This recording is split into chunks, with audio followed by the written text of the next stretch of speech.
Jude, and today I'm going to share a great book that I just finished reading called Rediscover the Rosary, and this is by Matthew Kelly.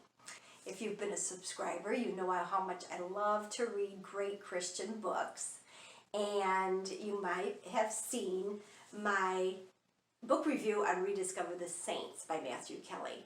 So I'm so glad to know that he is making companions in the series, and there's actually one called Rediscover Jesus, so I think that'll be my next book. But I was intrigued by Rediscover the Rosary because, as you know, I do pray the Rosary daily, and it's just part and parcel of my life. So I was excited to see what Matthew Kelly had to say about practicing this ancient prayer of ours that we're so blessed to have. And I really liked the way that he talked about many people who aren't familiar with the Rosary itself, how to pray it, and how to get into a rhythm. But more importantly is, why do we pray the Rosary? And basically, Matthew Kelly says what I feel, and so many other people feel: we pray it because it works. It works. It brings us peace and calm and structure, and it gives us a chance to think and meditate about the gospel of Jesus and the life of Jesus. So one of the things I really liked about this book is its easy reading style. The way it's written, Matthew Kelly speaks and writes in a very easy, tangible way to understand the message.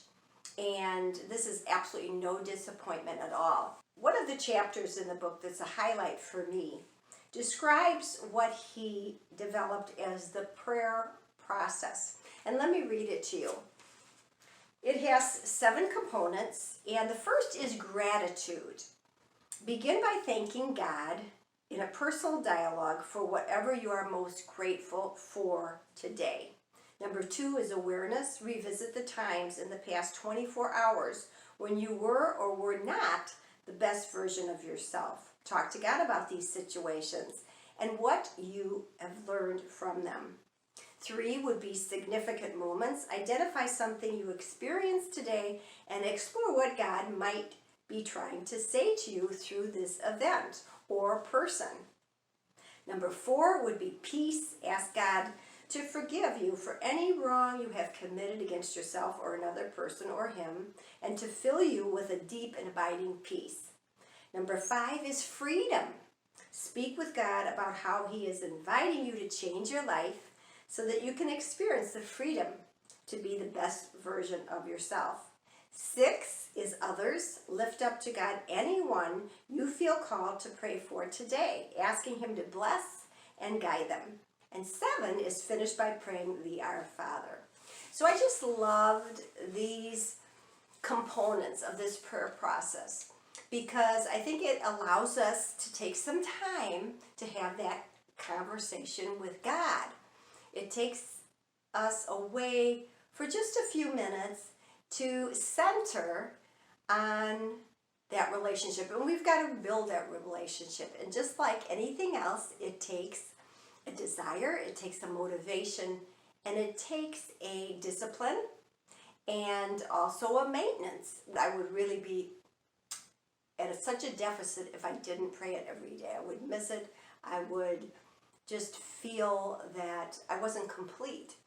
And I think the book points out a wonderful fact that we need to keep in perspective. Let's not be disappointed in ourselves if we don't always attain our daily prayer schedule. Things happen. God knows that. Things come up. And the other day, as a matter of fact, it was so strange because I usually do my rosary in the morning, but something else was going on, and I realized by the end of the day that I hadn't prayed it. And that's going to happen. So we have to forgive ourselves to say it's okay and get back up the next day and start all over again. Now, I can really see that this book is going to be a wonderful companion for you when you are praying the rosary, because part 2 of the book is going through all of the 20 mysteries of the rosary. So you have them all outlined, each mystery, each of the meanings of the mystery. Then you have a gospel reading pertaining to the mystery, and then you have a reflection and a prayer. So it's really meant to go right along with your prayer time, your rosary prayer time. So I just love a companion book like that. And then there's some other prayers in the back that there's some litanies, and there are some special prayers to Mary. And it goes through with why we as Catholics revere Mary. We don't worship Mary, but we honor her. She is the Mother of God. She is Jesus' mother. So it explains a little bit about that in the book. So I would highly, highly recommend Rediscover the Rosary. I think you're going to really, really get so much out of it, and keep referring to it. And as you pray, you can get a different perspective out of each mystery as you go along, reading the gospel and seeing how each mystery applies to you in your life today. So that's a thumbs up for me, folks. And I also will link above the book review that I did on Rediscover the Saints, because I think you would really, really love this book as well, written in that wonderful style that only Matthew Kelly can write to us. Attainable and really fun and useful information that he's always trying to do, re-energizing our Catholic faith. So if you haven't subscribed, I'd love it if you go ahead and hit that red button so you won't miss out on any future videos. Please like and comment on this video. And until next time, friends, peace and love.